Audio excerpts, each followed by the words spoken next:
It's opening day for the Northwest Arkansas Naturals. We are live at Arvest Ballpark to get you ready for Game 1 of the series. Plus, President Trump's reciprocal tariffs are set to take effect tomorrow. We're taking a closer look at those tariffs as lawmakers push for answers on the impact. Covering news where you live. This is 5 News First at 4. Thank you guys so much for joining us for your 5 News First at 4. I'm Rachel Williams. Dare is in Springdale, as you can see, just as the Northwest Arkansas Naturals opening day is happening. We'll check in with him in just a bit, but first let's send it over to Joshua Weisel, who is tracking the forecast. Beautiful day out there for opening day, Joshua. Oh, absolutely. Perfect evening for baseball. I got to say, though, I'm a little bit torn because their opening week for games is against the team that I've been going to since I was 5, Frisco Roughriders. So kind of torn on who I want to win for that. But needless to say, perfect evening for baseball. Clear skies, 60s across the region, even some 70s in the River Valley. If you're going to the baseball game, you'll see me on the board doing the forecast for that. So you'll get an update there if you're headed there in a little bit. But for now, here's a look at that evening forecast. You will want a jacket before you go to the game just because it is going to be a little bit chillier once that sun sets. Otherwise, no complaints here across the board. Wonderful evening for baseball. Can't ask for anything better. No rain, wind, anything like that that's going to interrupt. And you can see we don't have any sort of frost or any advisories tomorrow, which is good news because that temperature is going to be coming up for the morning. So we have a full look at that forecast here coming up in a little bit. No winter feeling lows for tomorrow, and we have some winds to talk about. I'll have more updates on that here coming up. All right, thanks so much, Joshua. Today is the Naturals' home opener against the Frisco Roughriders. This year, the team is being led by field manager Brooks Conrad, who is coming into his 9th season in the Kansas City Royals system. 5 News sports director Alex Stewart is live at Arvest Ballpark to get us ready for what the team is bringing into this week's matchup. Hey, Alex.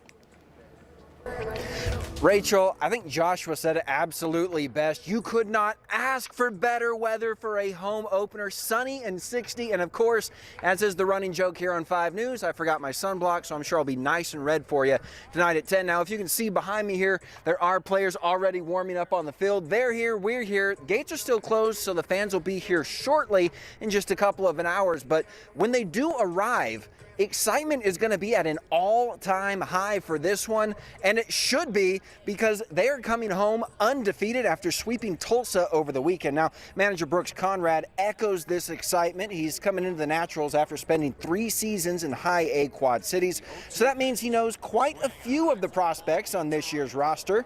5 of the Naturals players are on the Royals' top 10 prospects list, including the #1 overall, Jack Caglione. Now, having a roster with so much potential, Conrad says it's truly a testament to who these players are and what's next. Testament to their work ethic. It's a testament to their maturity, their ability to make adjustments to produce more and well on the field. Exciting group, exciting roster. So let's get the people of Springdale out to watch these guys play because it's going to be an exciting group. Yeah, and if that first series was any indicator, it absolutely is going to be. Look, if you don't have anything better to do, first pitch is at 7:05 tonight. Get on out here. Great weather, undefeated team, home opener. It does not get a whole lot better than this, Rachel. All right, thanks, Alex. Don't forget that sunblock. But right now at 4, lawmakers have again rejected the appropriations bill to fund the Franklin County Prison Project for a 5th time. But it's closer to passing than it has been so far. That vote from the Senate chamber coming down just a few hours ago, where 21 voted for it and 9 against it, and 4 didn't vote at all. Today, 5 News has filed a Freedom of Information request for any documents relating to an archaeological study done at the Franklin County site. Yesterday, members of a tribe came forward claiming proper assessments have not been done. They also claim their ancestors are buried at that location. While the state says they have not found any evidence of burial sites, residents who live across the street from the gated entrance say they have not seen any evidence of any advocates to confirm whether or not the land does have stone graves. We reached out to the Arkansas Historic Preservation Program to confirm whether or not they have extensively searched for evidence of a burial site in their archaeological survey, with no response. President Trump is set to sign an executive order aimed to boost the coal industry. It comes as new tariffs are set to take effect tomorrow.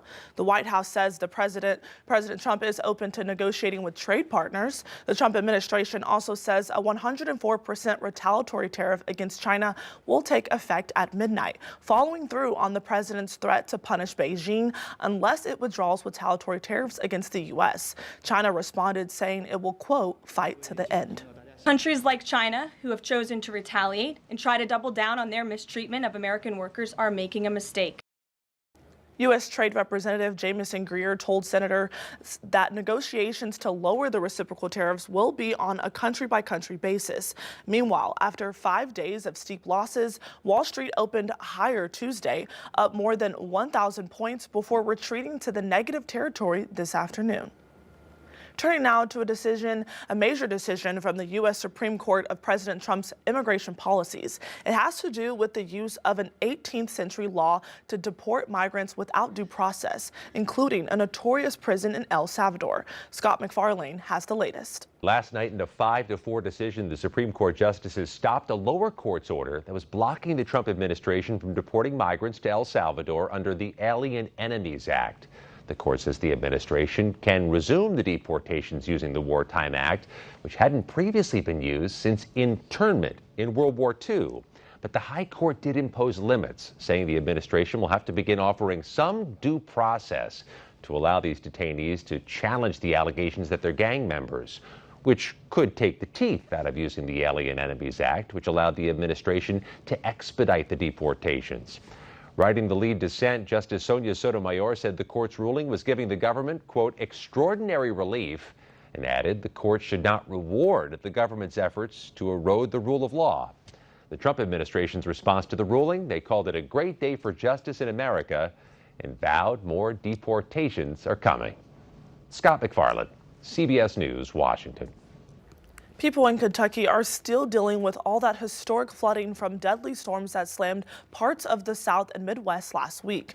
Officials say the Kentucky River hits its second highest level on record in Frankfort, just shy of the record set back in 1978. The Kentucky National Guard has joined emergency crews in recent days to rescue people from their homes, and flood warnings are still in effect.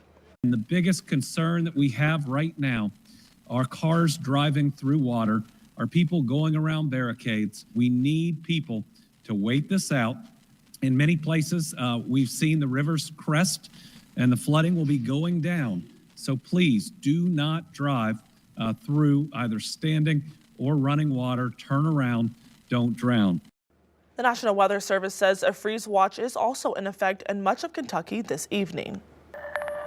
A big honor for Northwest Arkansas Council and Ed Clifford. Today, the Arkansas Economics honored Clifford and the council with the 2025 Excellence in Free Enterprise Award.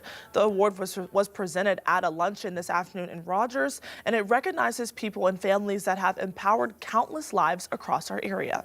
We want to ensure that students understand economics so that they can face the real world and understand how to be smart consumers and wise investors and informed voters. We like to champion free enterprise, and it's in this space that we're coming together with business professionals who share that passion, and that we can honor individuals in the community that have helped make Northwest Arkansas the thriving region that it is.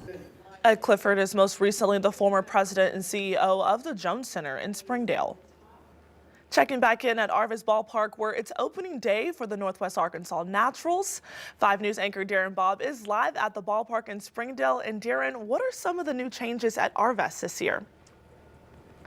There's quite a few new changes, Rachel, and it all starts tonight with a gorgeous night here at Arvest Ballpark, and so you need to come out and watch this home opener for the Naturals. Justin Cole is Vice President and General Manager of the Naturals, and one thing, besides it being opening night, why is this not a state holiday when it's... we ordered up the weather and we got it. So that's the first thing that's gone well for us. It's a beautiful night. Gates will open here shortly, 7:05, and we're off and running. One of the biggest changes, everything is cashless. Explain what that means. Yeah, hopefully it's very convenient. We were doing 3/4 of our transactions cashless before this, so we figured we got a new point of sale system. It should only make it more convenient, quicker, enter in the parking lot, getting your food, getting over here to the kid zone. that was really the main impetus, and it quickens things up for us back of house too. So really, it's hopefully convenient across the board for everyone. What are we going to expect tonight for opening night?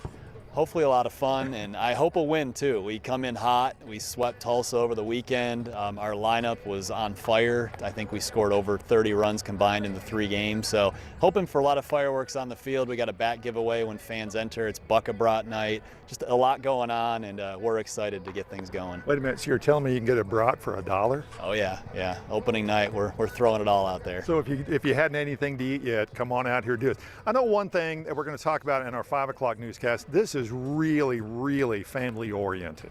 Yeah, I mean, the baseball's kind of the main entree, but we just try and put everything else around the concourse that you can have fun with. So we got the kids zone, we got our train, we got inflatables, we got strike and sinker, and we have a lot of fun things between innings as well. Okay, Justin, thank you so much. We'll see you at 5 o'clock. Appreciate letting us invade the space here tonight. Again, it is a perfect night for the home opener. They are coming in undefeated. The Naturals are, Rachel, and man, you ought to just come out. It's going to be a great night for baseball.